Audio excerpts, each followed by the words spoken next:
I was about to say, that's from my way.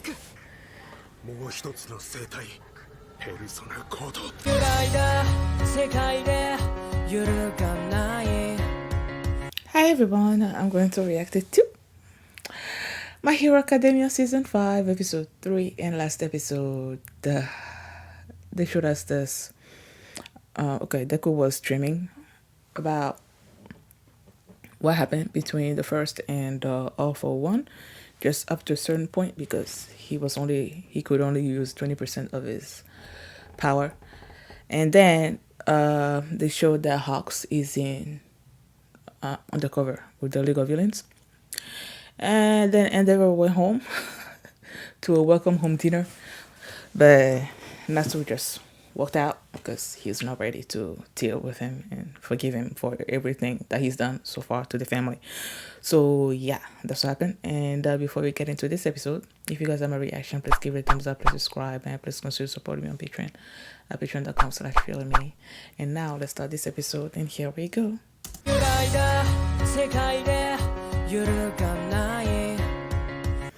Like when he talked, like the other guy, my mom with them like, wasn't that him talking? Like he did the thing with the thing, and then you heard the other guy's voice. I'm like, It wasn't until he confirmed it that he spoke with his voice that I'm like, oh yeah, I was right. I wonder how Shinso's mask or whatever things work. When what was his name? The dude that had the air power, whatever, that imprisoned. What was his hero name? Anima. That imprisoned Anima in this air shell or whatever. When he started speaking and all that, or when I think it was after he trapped Anima, that Shinso like did something on the mask, right? And then I think it was after that he started speaking in his voice. Is the mask there to sort of like register, I don't know, maybe like the way the other person talks, and then when he speaks, the thing sort of like I don't know, like how when Batman speaks in his mind, does he use something? I don't know, like those machines that sort of like transform your voice, the way your voice sounds like. Is that the way his mask works? That the machine sort of like registers, I don't know, the frequency or something of the way the other person talks, and then when Shinzo himself talks through the mask, it sort of like transforms his voice into the way the other person's voice sounds like? Or is it like one of his quirk? Like, like another facet of his quirk, but I don't think that's what it is. I don't think it's his thing. I think it's the mask, the way the mask works, because he has to get the people that he wants to control to respond to him. So if he talks in the voice of, using the voice of someone that you know, that you trust, then it's going to be easy for you to respond to him, and that way he can control you. So I feel like, yeah, that's what the mask is.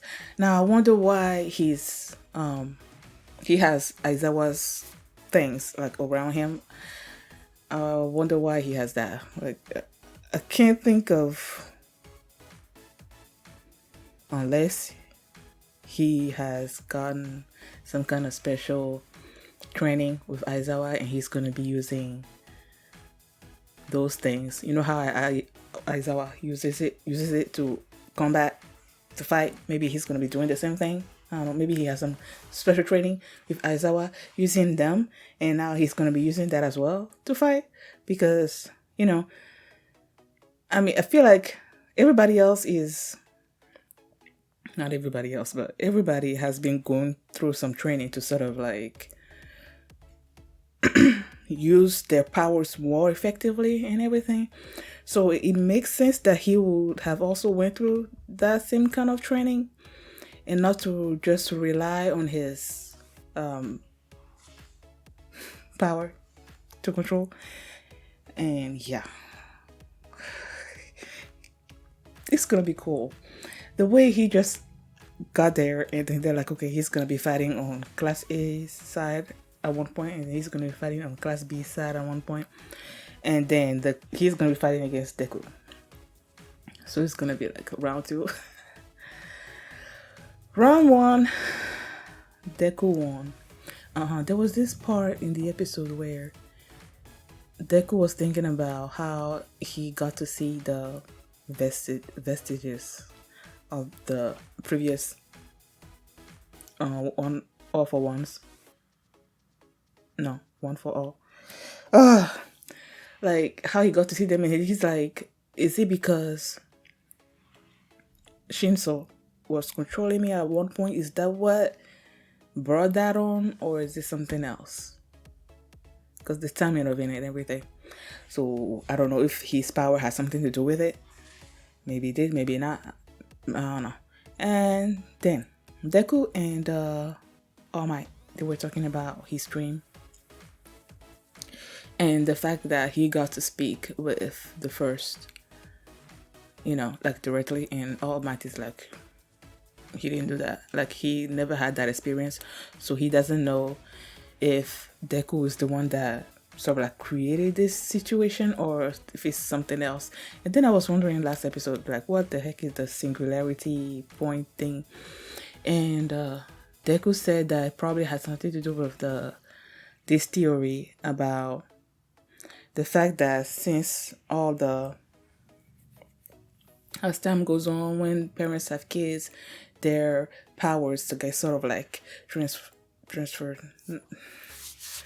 I don't know, that the kids inherits like stronger powers as time goes on, as the generations goes on. So there's gonna come a point where there's gonna be a power that no one is gonna be able to control or something. And there's that theory. So assuming what he thinks is right, then the first chose this particular moment to reach out to Deku because the point where there's going to be this power that's going to be coming up that no one can control, like, is fast approaching. So maybe he needs Deku to be, at a higher point in his, like, he wants Deku to be able to use the One for All. All for One. Oh my gosh, why do I keep...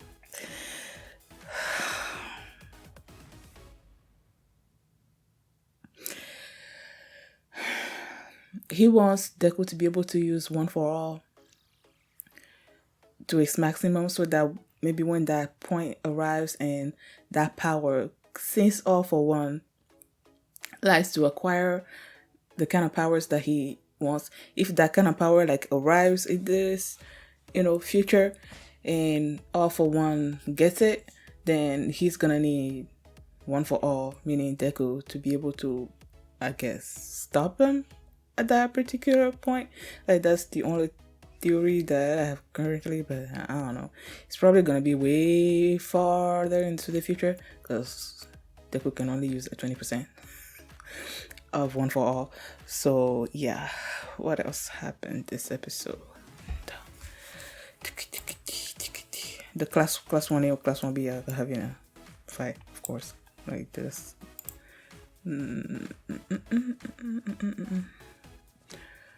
Where's the... I'm just really happy to see Shinzo doing everything that he possibly can to become a hero. Because yeah, his power, being able to control somebody, is really suited for a villain. But he doesn't want to become a villain. And then when he said at one point, when they gave him the opportunity to speak, and then he's like, he's really desperate for this. Like, that worries me a little bit because desperate people do desperate things, you know, and I don't want his desperation to become a hero to turn against him, you know. I don't see that happening, but it's still a possibility. So I really hope that he becomes the hero that he wants to be, you know. But yeah, it was just I was really happy to see all the class 1Bs that we've already seen before. I was glad to see him back, and what was his name, Manami or whatever. Yeah, that point where he was still talking trash about class 1A, and then you see what was her name? I forgot. Approach, and I thought she was gonna chop him on the head like she usually does or something. But no, it was Aizawa that came in and was like, who's strangling him? Yeah.